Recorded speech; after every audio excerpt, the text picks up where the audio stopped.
distinguished guests, as earlier mentioned. You are all very welcome to this afternoon's program for the launch of the 25th annual report of the Uganda Human Rights Commission on the state of human rights and freedoms in Uganda for the year 2022. We are going to proceed to have a presentation of the highlights of the report, and then we will have the official launch by our chief guest, the Honorable Minister of Justice and Constitutional Affairs. We will then proceed to have a discussion of this report from a representative of our key stakeholders, Dr. Uhrc Donald. He has many hats that he wears, but today we are recognizing him as the Chief of Party of USAID Rights and Rule of Law, as well as Arbitrator International Court of Arbitration for Sports. And then we will have an open discussion for about 15 to 20 minutes, and thereafter we will close. My name is Omara Peter Lamex. I'm a member on the Uganda Human Rights Commission. I'll be taking you through the highlights in Chapter 1 of our report on the escalating prices of fuel and essential goods in Uganda.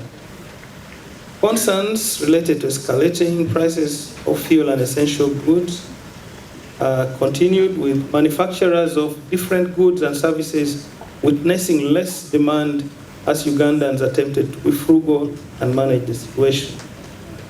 In the year 2022, the HRC carried out fact-finding activities on environmental degradation and resultant human rights implications. Details of an environmental degradation can be found in the report. According to a Ministry of Water and Environment report, Uganda will be left with only 1.6% of wetlands cover by 2040 if the destruction trend is not reversed by the deliberate and dedicated restoration programs countrywide. The country has witnessed unprecedented flooding. Details on water body misuse can be found in this report. Women empowerment in Uganda, are we yet there? Uganda Human Rights Commission took an interest in assessing the impact of women empowerment in Uganda to discover whether this agenda has actually been achieved. Details can be found in the report. Thank you so much.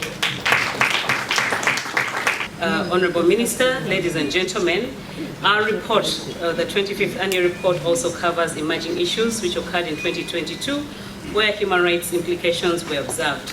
These include the long dry spell and famine in Karamoja. As you all know, we lost so many people, as you shall see in the report, due to famine and hunger in Karamoja, and government made a number of interventions. The details will also be found in the report.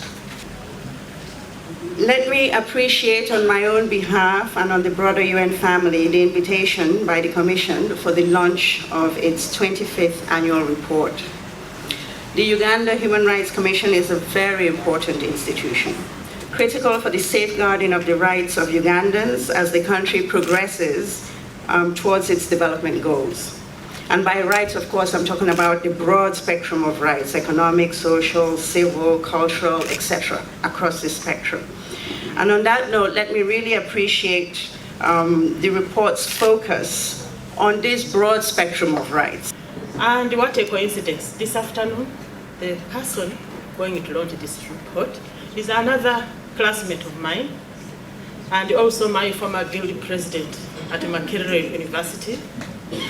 At this juncture, let me invite the man I always describe as the most qualified person ever to hold the portfolio of Minister of Justice and Constitutional Affairs of the Republic of Uganda, Honorable Robert Mao, to come and address us and also launch our report.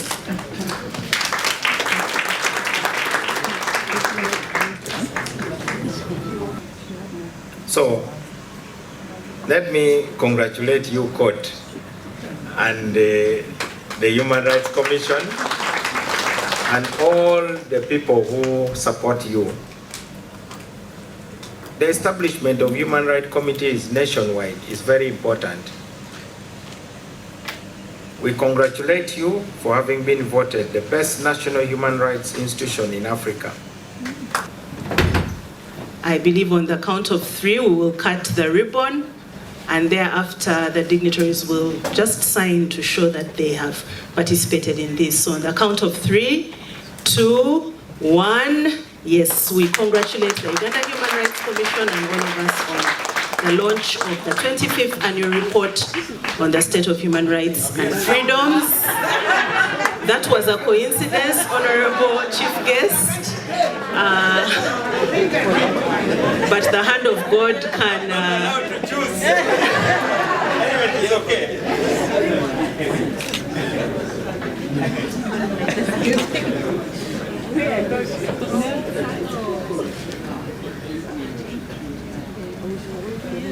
The Honorable Minister of Justice and Constitutional Affairs has appended his signature.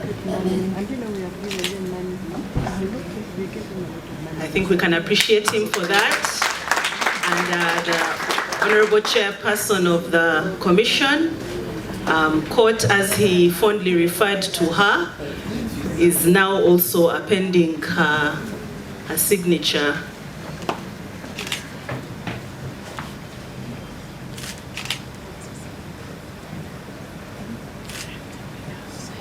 But I would like to conclude by asking the question, what plan does the Uganda Human Rights Commission have to disseminate this very rich and important report across the country?